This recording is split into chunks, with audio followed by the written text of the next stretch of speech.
do a quick tutorial. There is another tutorial just on the traditional pumpkins, but if you have purchased a kit or you have the wool pack, then you will have all the wools that or most of the wools that we're going to use today actually in that pack. If not, just grab whatever you've got. We're going to be using a mixture of techniques. We're going to be using wool tops, wool batting, some silk fibres, plant fibres, whatever you've got in your wool stash. Just grab it. If it's a winter type theme style, go with that. If you want to do something more traditional, you can follow along. There is, like I said, another tutorial. So if you pop over to my YouTube channel, you'll find all of my videos there. So let's get cracking.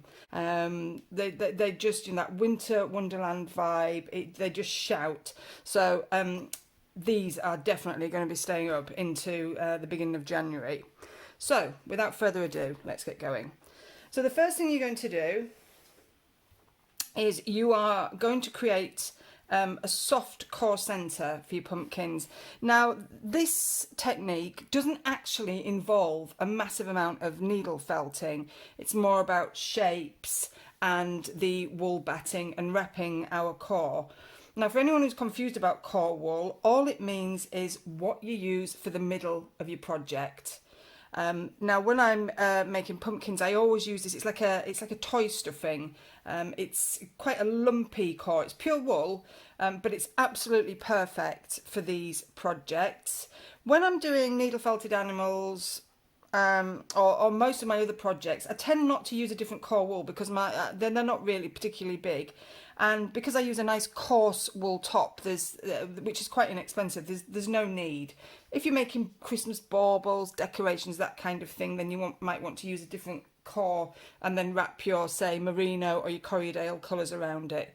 But for this tutorial, the core wool I'm talking about here is what we're going to be using in the middle of our pumpkin. So you just grab a loose handful and we just kind of pull it towards the centre. And then we take our felting needle. I've got a two-handled one here, but you can use a single one, absolutely fine. Also, what I do quite often is I just tie an elastic band around a couple of felting needles, which does the job just perfectly. So you don't need any fancy equipment. Then all you're going to do is just use these needles just to pull that wool in, and this is going to stay really, really soft. Really soft. We are not aiming for a firm felt when we do this. It is just a really rough shape, and why will become clear as we continue with the tutorial. Oh, I love this time of year. These and gnomes are my my favourite makes. I have so many in the house, more than I know what to do with, but every year about mid-August I start on them. That's when sort of autumn it kicks in for me. Mid-August, that's it. I'm done with the summer. I'm ready for the autumn. So you can see we've got a very rough shape there.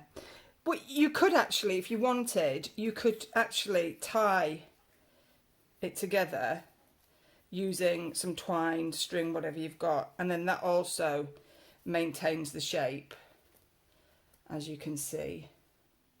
But there really is no need for that. It's just an alternative if you quickly want to wrap it. So just keep poking the needle around. These are just 38 star needles I'm using. 36 is also fine, good all-rounders. And as you can see, you've got a very, very soft shape there now, ready to wrap, to create these gorgeous pumpkins. Okay, so I have some lovely colours here. I think I am going to go with this. I think you would call this aqua. I always get confused with aqua and turquoise, but I'm going with aqua because that looks like aqua. If you've got the kit or the wool bundle, you'll also have this lovely sort of, is it like a dove grey? And because they're batting sheets, what you can do is you can actually pull them apart.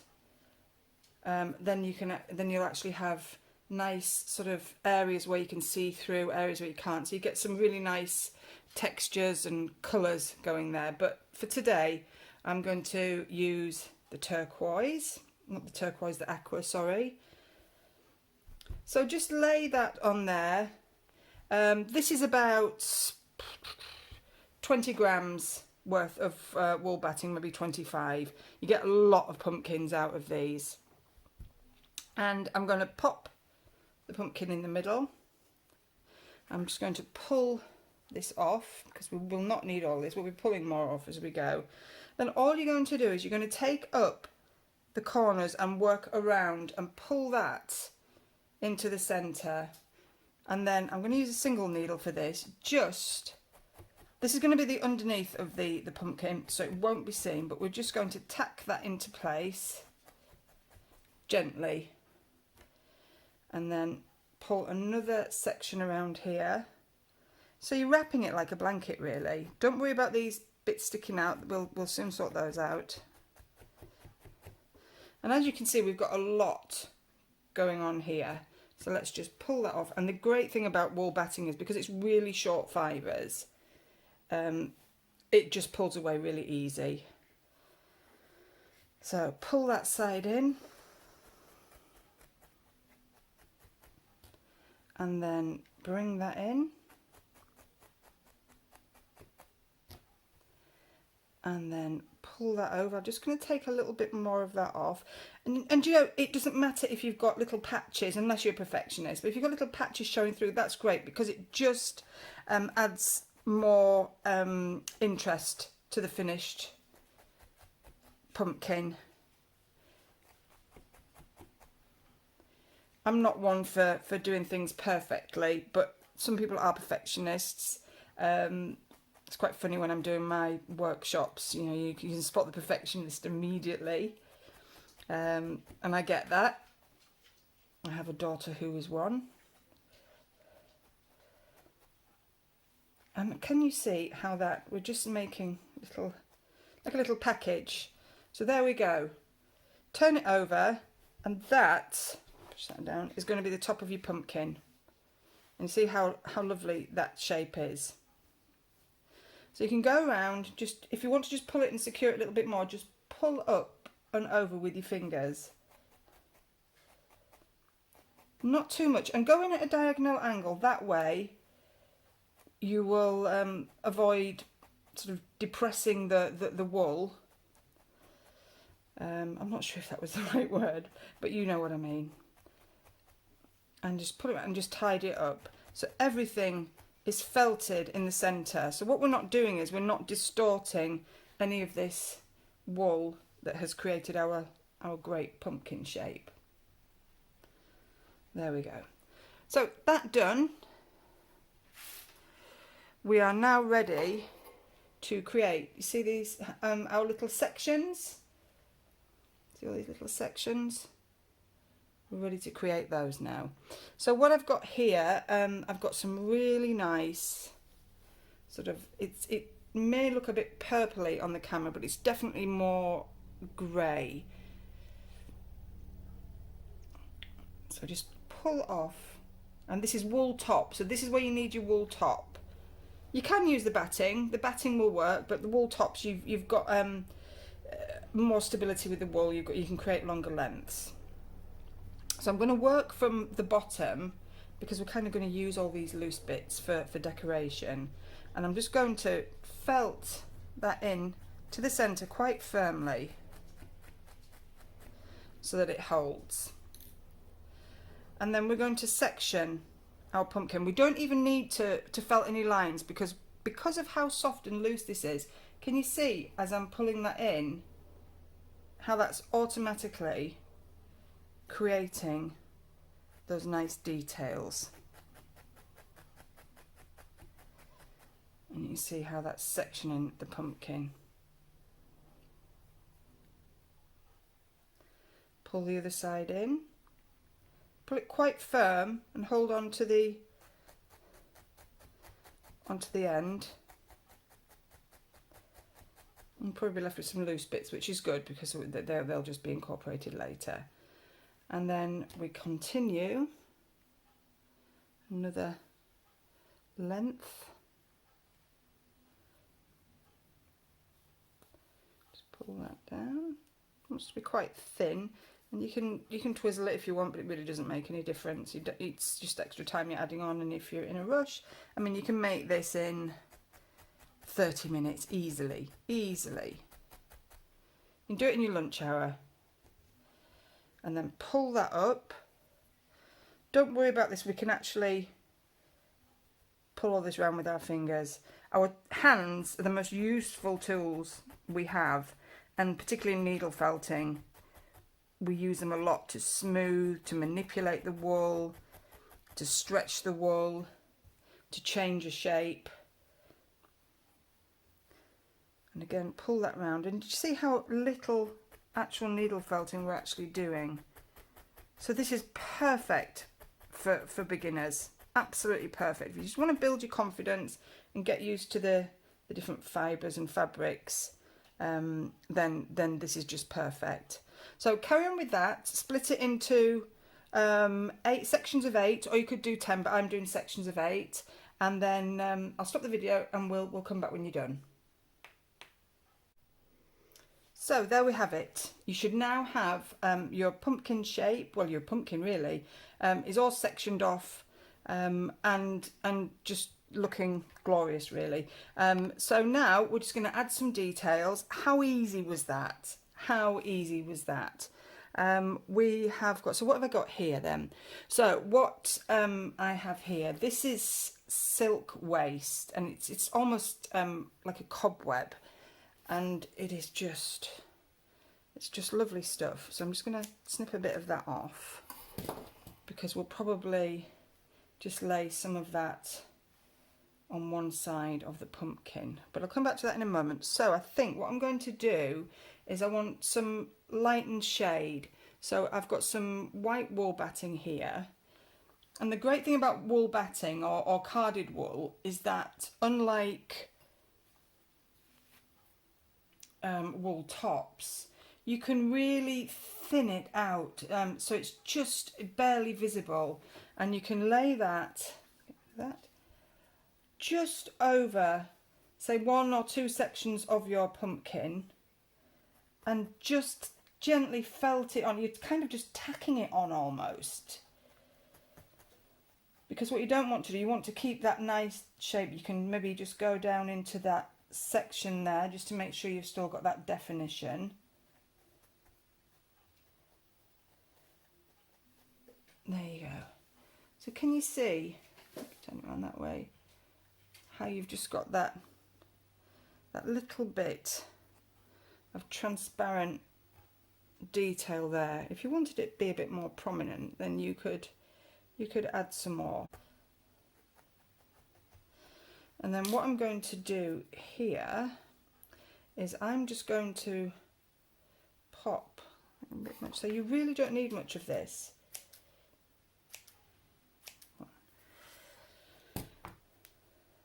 These sort of this silk waste fibre just on top of a small section there.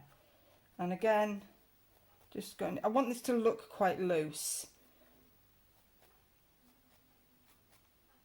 These this silk waste, if you're doing, say, something traditional for Halloween, this is great for cobwebs. Looks brilliant. And then you just pull it, and you see everything's quite, and even underneath it's still really neat. So you just pop that under, and then you just leave that on. You see you've got nice loose bits, and I'm not going to fasten those in because I don't want to sort of spoil it. Now, if you want a little bit more contrast, then I have this really nice sort of dark grey wool top here. It's like a blue grey, but it's really super. And what I'm going to do here is I am going to felt that into the centre there, and it's going to become the little tendrils that are going to sit up on top of the pumpkin. I love making these, so easy, but they just look so good. And if you're in the US, imagine these on your fall sort of Thanksgiving table. they would just look amazing as a table centerpiece. You make 3 or 4 or 5 of these, your guests will be wowed by them. But be warned, you'll probably end up making them for everyone as well. There we go. So you see how those, I love that. I love how that looks. Okay, so we're nearly there. A few of the things I've got here is I've got some beautiful wild tussar silk. And again, if you've got the wool pack or the kit, you'll have some of this in there. And can you see, I don't know if it's show, yeah, can you see the shine on that? Really, really lovely. And what we can actually do here is let's just, it's lovely. And then here I've got some white wild tussar silk, and again you can maybe add a little bit of detail down there. Anything you've got, no restrictions, it's your project. Okay, and then what we're going to do, I did have one I made earlier, yeah, here we go. We're going to pop in just a little stalk in the middle there. I'll just quickly show you how to do that. So grab hold of some wool batting and some contrasting colour. So let's go with the darker blue grey, because I quite like that contrast. If you wanted, you could add in some silk fibre, and then just with your hands, just tussle that about. I'm using a rice mat here, but you can use your foam felting mat, is absolutely fine. Just turn it so it's nice and firm, and then just poke around with the needle till it starts to hold. Don't worry about the shape, there isn't one yet. We just really want to tangle those fibres together because we're going to use our hands just to roll it. Just keep turning it. I'm not going to spend ages shaping it. It doesn't take too long. It takes a bit longer than I'm going to spend. I'll just use the other one I have. And then get it in your hands. Oops. Clammy hands are best for this type of thing. It's quite warm today, so my hands are quite clammy. So you see how you just firmed that together. Then just fold over the ends and felt some more.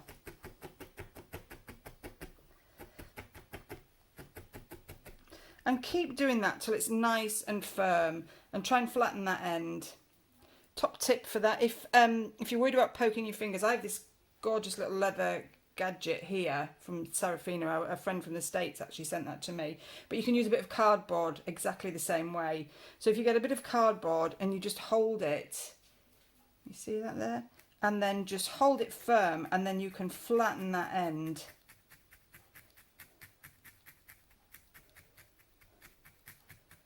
Very easily without damaging your fingers. And then that, just give that a little rub again. So just space out all those tendrils, and then you've got a loose end here. You don't want to overfelt, so you've got a loose end there. So what you're going to do is you're just going to poke that in. Just has to hold, doesn't have to be too firm. You might want to make your stem a bit longer, but that works really well for me. And then just bring up all these tendrils, twist the ends, and you can pull off or trim off any loose ends. There we go. Get that one there. And there it is. Your glorious, beautiful aqua and white silk winter wonderland pumpkin. I mean, The day doesn't get much better, does it? So thanks for joining me. I hope you can get stuck in and get some of these made yourself. Doesn't matter what colours you've got. Like I say, you can apply this to any colours, any wool that you've got. You can always adapt. That's the beauty about needle felting. I've got some, you can style them up. I've got some beautiful beads, so when I display them, I'll probably use these. I'll probably stick them on a couple of books, and there you are. Beautiful. Okay, thanks everyone.